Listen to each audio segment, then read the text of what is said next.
Muchas de las cosas que hoy conocemos no existían en tiempos de Jesús, hace 2000 años.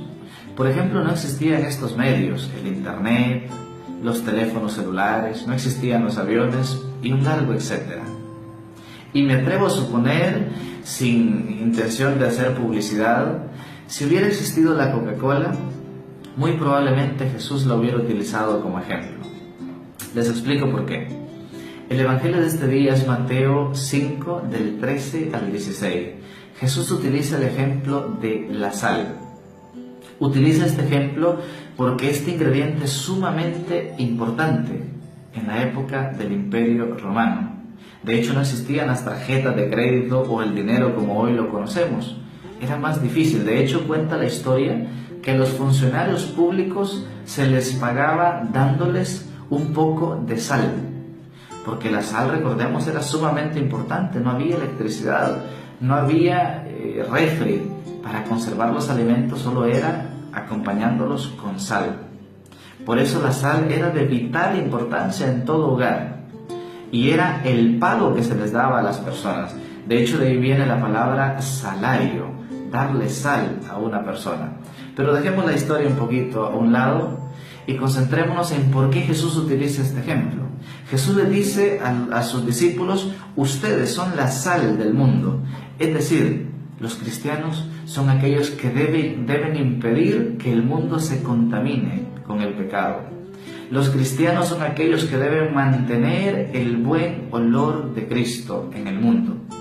Los cristianos son aquellos que no deben perder su sabor, su olor a Cristo. ¿Por qué decía que Jesús hubiera utilizado el ejemplo de la Coca-Cola? Creo que es un producto que todos conocemos hoy en día. ¿Qué pasa si yo agito una Coca-Cola demasiado y la abro? Pierde su esencia, pierde la soda. Como la sal, pierde su sabor. Así la Coca-Cola, cuando pierde la soda, no sirve para nada. Ya no tiene ningún sabor, solo sirve para tirarla. Un cristiano que se deja azotar por la tentación pierde su olor a Cristo. Un cristiano que se deja azotar por el pecado pierde la gracia de Dios. Un cristiano que se deja azotar por las distintas ofertas que hace el pecado y el mundo pierde ese sabor a Cristo. Si tú has perdido el sabor a Cristo, que el pecado te ha alejado de Él, puedes todavía regresar a Dios. ¿Cómo adquiero ese sabor a Cristo?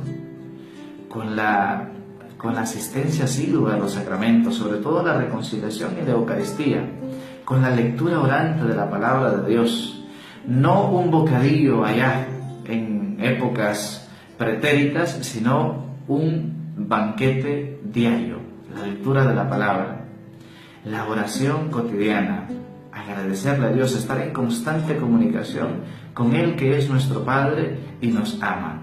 Así recuperamos nuestro olor a Cristo, con la lectura de la palabra, con la presencia asidua en los sacramentos y con nuestra oración cotidiana.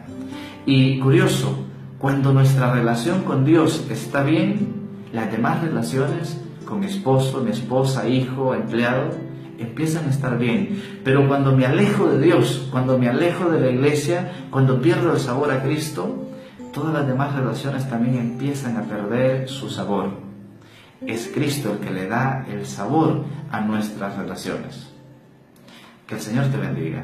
En el nombre del Padre, del Hijo y del Espíritu Santo. Amén. No pierdas el sabor a Cristo, no pierdas la esencia. Envíale esta reflexión también a alguien que conozca, que quizás se ha alejado de Dios y ha perdido ese buen sabor. Cuéntale que sí puede regresar, sí puede recuperar ese buen sabor a Cristo. Soy el Padre Sam. Que tengas un excelente día.